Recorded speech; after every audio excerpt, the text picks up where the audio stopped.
Assalamualaikum warahmatullahi wabarakatuh.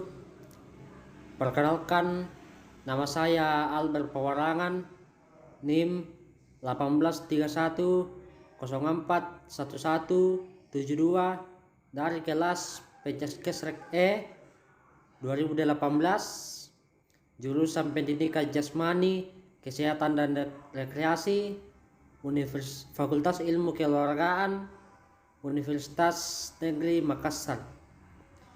Di sini saya akan mempresentasikan tugas dari mata kuliah metode penelitian dengan tema rancangan penelitian eksperimen dan non-eksperimen. Langsung saja kita masuk ke dalam pembahasannya. Yang pertama yaitu penelitian. Penelitian merupakan suatu proses yang dilakukan secara sistematis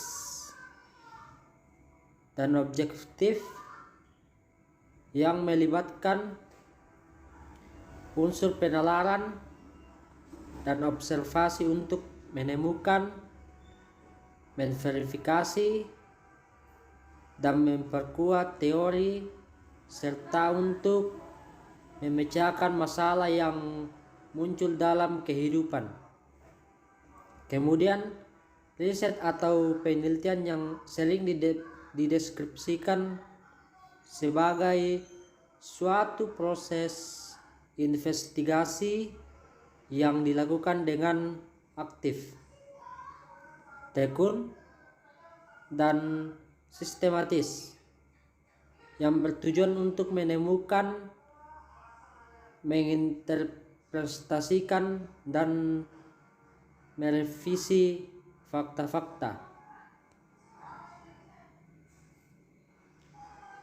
Contoh penelitian: seorang peneliti ingin melihat tingkat kehamilan siswa di sekolah yang menerapkan Pregnancy Intervention Program. Kemudian non-equivalent control group merupakan sekolah yang tidak menerapkan program tersebut. Pola rancangan penelitian. Penelitian eksperimen, kemudian terbagi atas dua, yaitu kelompok kontrol atau tidak diberi perlakuan, kemudian kelompok eksperimen atau diberi perlakuan atau variabel bebas, kemudian kelompok kontrol terbagi lagi atas satu bagian, yaitu kompilasi hasil. Kemudian kelompok eksperimen juga terbagi atas satu, yaitu kompilasi hasil. Dari kompilasi hasil ini membentuk lagi bandingkan, analisis, dan interpretasikan data hasil. Kemudian bandingkan, analisis, dan interpretasikan data hasil terbagi lagi atas satu, yaitu buat laporan tentang rancangan hasil eksperimen, analisis, dan kesimpulan. Penelitian eksperimen dan non-eksperimen. Penelitian eksperimen merupakan penelitian sistematis, logis, dan teliti dalam melakukan kontrol terhadap kondisi. Kemudian penelitian non-eksperimen. Penelitian non-eksperimen merupakan penelitian yang observasinya dilakukan terhadap sejumlah ciri atau variabel subjek penelitian menurut keadaan apa adanya, tanpa ada manipulasi atau intervensi. peneliti. Contoh penelitian eksperimen. Yang pertama, pengaruh penggunaan musik klasik atau Mozart terhadap kemampuan menghafal pada anak di TK Kemaya Bayangkari Jombang. Kemudian yang kedua, pengaruh penggunaan media grafis terhadap kemampuan memahami materi pelajaran bahasa atau eksperimen pada murid kelas 7 sampai 10. Penelitian non-eksperimen. Penelitian yang pertama itu peneliti ingin meneliti bayi yang secara alamiah diberi susu buatan dan ASI. Peneliti mengikuti sampai batas waktu tertentu, misalnya 1 tahun. Kemudian mengobservasi kejadian asma bronkial pada kedua kelompok tersebut. Kemudian penelitian eksperimen. Yang pertama, penelitian per eksperimen week eksperimen. Belum merupakan eksperimen sungguhan. Masih terdapat variabel luar yang ikut berpengaruh terhadap terbentuknya variabel dependen. Tidak ada variabel kontrol dan sampel tidak dipilih secara random. Penelitian eksperimen murni. Kemudian penelitian eksperimen murni true experiment. Terdapat proses pemilihan sampel secara acak atau randomisasi. Kelompok yang diberikan treatment maupun yang dijadikan sebagai kelompok kontrol. Menyelidiki kemungkinan hubungan sebab akibat antara kelompok yang diberi perlakuan dan yang tidak. Penelitian eksperimen semu. Kemudian penelitian eksperimen semu quasi eksperimen. Pengembangan dari penelitian true eksperimental yang saling dilaksanakan tidak sepenuhnya dapat mengontrol variabel luar yang mempengaruhi pelaksanaan eksperimen. Bertujuan untuk memperoleh informasi yang merupakan perkiraan dengan cara eksperimen yang tidak memungkinkan untuk mengontrol dan atau memanipulasikan semua variabel yang relevan. Kemudian, perlakuan eksperimen. Perlakuan bertujuan untuk mengubah variabel kriterion ke arah yang lebih baik. Perlakuan eksperimen berbeda dengan perlakuan pembandingan atau konsep pelaksanaan. Rancangan perlakuan berbasis teori. Rancangan perlakuan final ada dasar teori yang kuat untuk menginferensi bahwa perlakuan eksperimen lebih efektif daripada perlakuan pembanding. Kemudian penelitian eksperimen. Tujuan untuk mengetahui hubungan kausal antara dua variabel. Kemudian yang kedua, satu variabel yang secara langsung bertanggung jawab atas perubahan variabel lain. Kemudian elemen dasarnya. Manipulasi, comparison, measurement, control.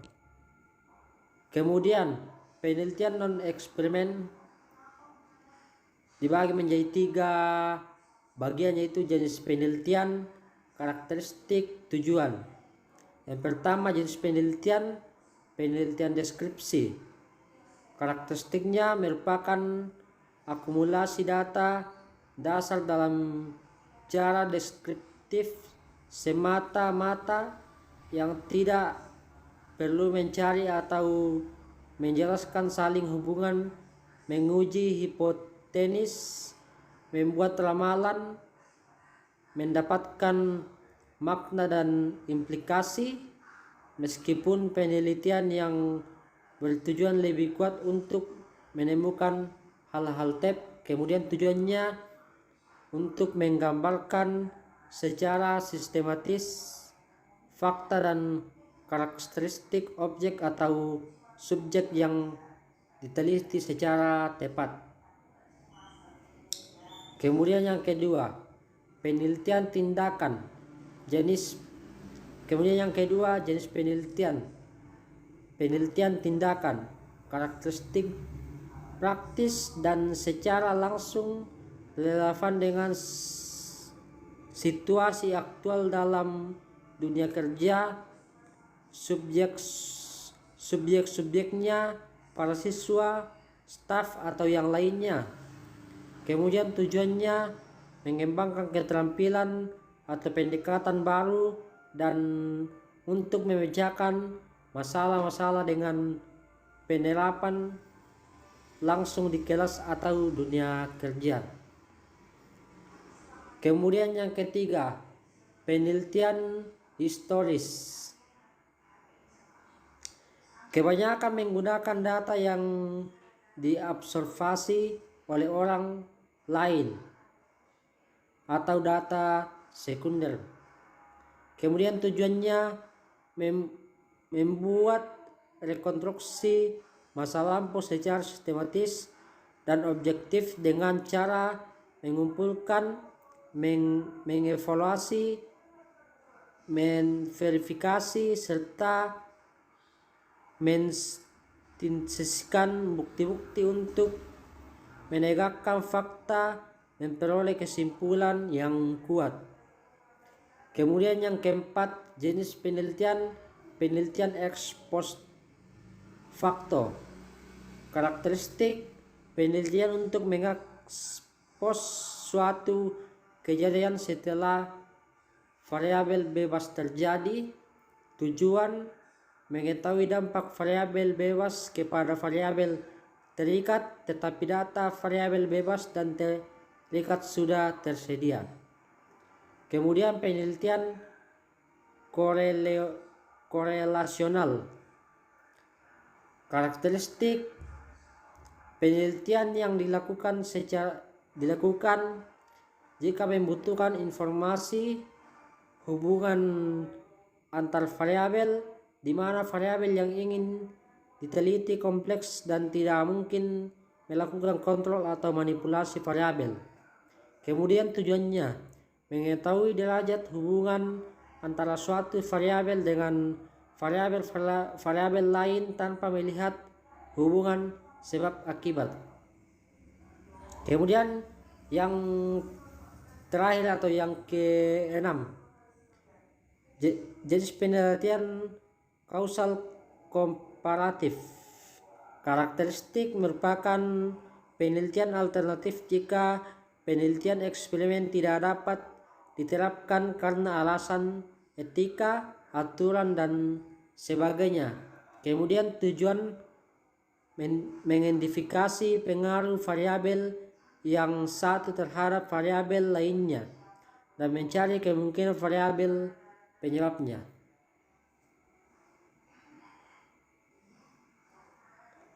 Non eksperimental. Tujuan penelitian memberikan gambaran dari hubungan antara dua variabel tapi tidak menjelaskan hubungan tersebut. Desain. Terjadi manipulasi variasi bebas. Desain ini mempunyai tujuan utama yang bersifat eksploratif dan deskriptif. Contoh, hubungan antara jenis kelamin terhadap kemampuan verbal seseorang. Perempuan cenderung memiliki kemampuan verbal yang lebih tinggi daripada laki-laki. Tapi hal itu tidak dapat dijelaskan. Variabel jenis kelamin dan kemampuan verbal. Cara pengumpulan data, observasi, angket, wawancara. Kemudian desain non-eksperimen. Mari kita menganggap bahwa responden atau sampel atau subjek tidak mendapat intervensi. Maka kita menggunakan desain non-eksperimen. Pada desain non-eksperimen juga tidak ada variabel independen yang akan dimanipulasi, atau bisa dikatakan hanya terdapat variabel dependen saja. Ciri-ciri utama desain non-eksperimental. Yang pertama, studi dijalankan dalam kondisi yang normal atau senatural mungkin, dan fenomena yang muncul di observasi apa adanya. Kemudian yang kedua, tujuan utamanya adalah mendeskripsikan masalah dan atau mengeksplorasi atau menjelaskan hubungan antara variabel. Kemudian yang ketiga, lema dalam menjelaskan hubungan sebab akibat karena tidak adanya intervensi terhadap subjek penelitian. Kemudian yang keempat, dapat digunakan untuk mengembangkan pengetahuan dalam kondisi tidak memungkinkan dilakukan eksperimen. Validitas internal. Seberapa jauh perubahan variabel kriterion benar-benar adalah akibat perlakuan bukan karena faktor lain. Untuk menjamin validitas internal, peneliti harus mengontrol faktor-faktor yang mengancam. Yang pertama, peristiwa atau sejarah. Yang kedua, kematangan. Yang ketiga, efek. Yang keempat, testing. Yang kelima, instrumen. Yang keenam, regresi statistika. Yang ketujuh, mortalitas. Yang kedelapan, kontaminasi. Yang kesembilan, bias oleh seleksi kelompok. Penelitian deskriptif. Pengertian. Sukmadinata menjelaskan penelitian deskriptif adalah suatu bentuk penelitian yang ditujukan untuk mendeskripsikan fenomena yang ada, baik fenomena alamiah maupun fenomena buatan manusia. Fenomena itu bisa berubah bentuk, aktivitas, karakteristik, perubahan, hubungan kesamaan, dan perbedaan antara fenomena yang satu dengan fenomena yang lainnya. Kemudian yang kedua, penelitian deskripsi menurut Etna Widodo dan Mukhtar kebanyakan tidak dimaksud untuk menguji hipotesis tertentu, melainkan lebih pada menggambarkan apa adanya suatu gejala, variabel, atau keadaan. Namun demikian, tidak berarti semua penelitian deskripsi tidak menggunakan hipotesis. Ciri-ciri penelitian deskriptif. Yang pertama, memusatkan penyelidikan pada pemecahan masalah aktual atau masalah yang dihadapi pada masa sekarang. Yang kedua, data yang telah dikumpulkan, disusun dan dijelaskan, kemudian dianalisis dengan menggunakan teknik analitik. Yang ketiga, menjelaskan setiap langkah penelitian secara rinci. Yang keempat, menjelaskan prosedur pengumpulan data. Yang kelima, memberi alasan yang kuat mengapa peneliti menggunakan teknik tertentu dan bukan teknik lainnya.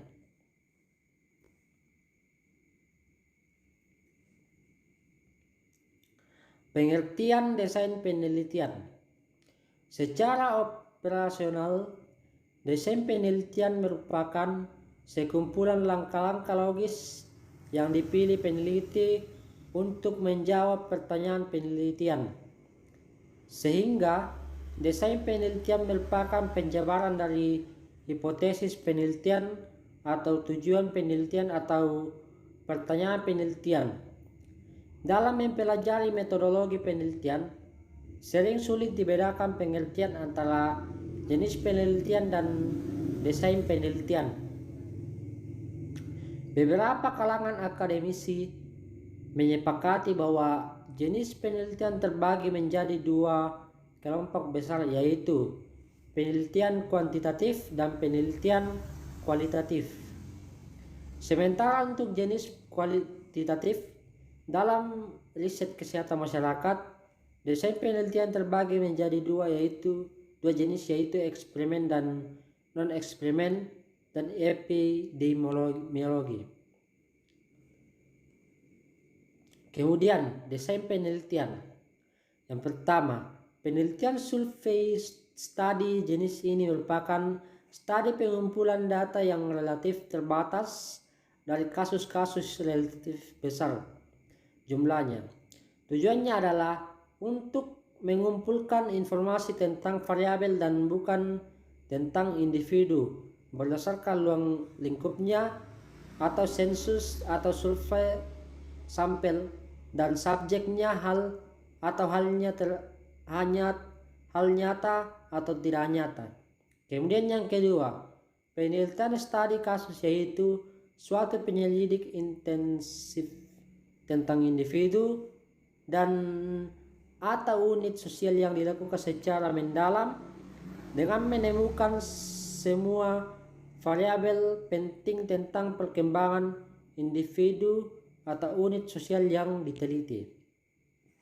Kemudian yang ketiga, penelitian analisis dokumen. Studi ini sering juga disebut analisis sisi, yang juga dapat digunakan untuk menyelidiki variabel sosiologi dan psikolog. Kemudian yang keempat, penelitian ex post facts atau kecenderungan, yakni analisis yang digunakan untuk meramalkan keadaan di masa yang akan datang dengan memperhatikan kecenderungan-kecenderungan yang terjadi. Kemudian, kekurangan penelitian deskriptif.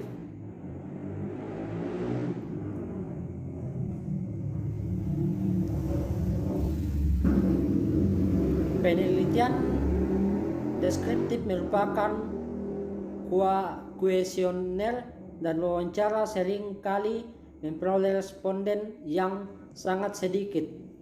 Akibatnya bias dalam membuat kesimpulan. Kemudian yang kedua, penelitian deskriptif yang menggunakan observasi kadangkala dalam pengumpulan data tidak memperoleh data yang memadai.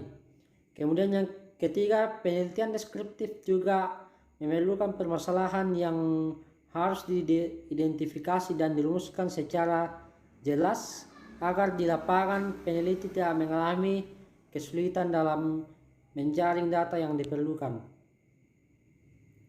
Kemudian, langkah-langkah penelitian deskriptif.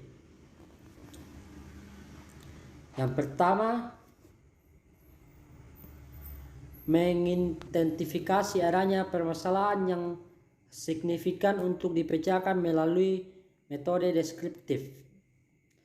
Yang kedua, membatasi dan merumuskan permasalahan secara jelas. Yang ketiga, menentukan tujuan dan manfaat penelitian. Yang keempat, melakukan studi pustaka yang berkaitan permasalahannya. Yang kelima, menentukan kerangka berpikir dan pertanyaan penelitian dan atau hipotesis penelitian. Yang keenam, mendesain metode penelitian yang hendak digunakan, termasuk dalam hal ini menentukan populasi, sampel, teknik sampling, menentukan instrumen, pengumpulan data, dan menganalisis data. Mengumpulkan, mengorganisasi, dan menganalisis data dengan menggunakan teknik statistika yang relevan. Kemudian yang terakhir membuat laporan penelitian.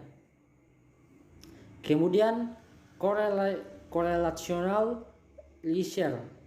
Dalam penelitian korelasional menyatakan bahwa studi korelasional biasanya mendapat 2 atau lebih nilai untuk setiap individu.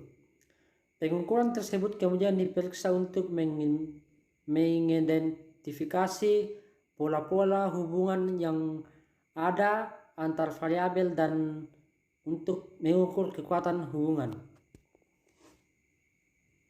Kemudian the data for a correlational study data dapat ditampilkan dalam daftar atau data ditunjukkan dalam grafik yang dikenal sebagai scatter plot.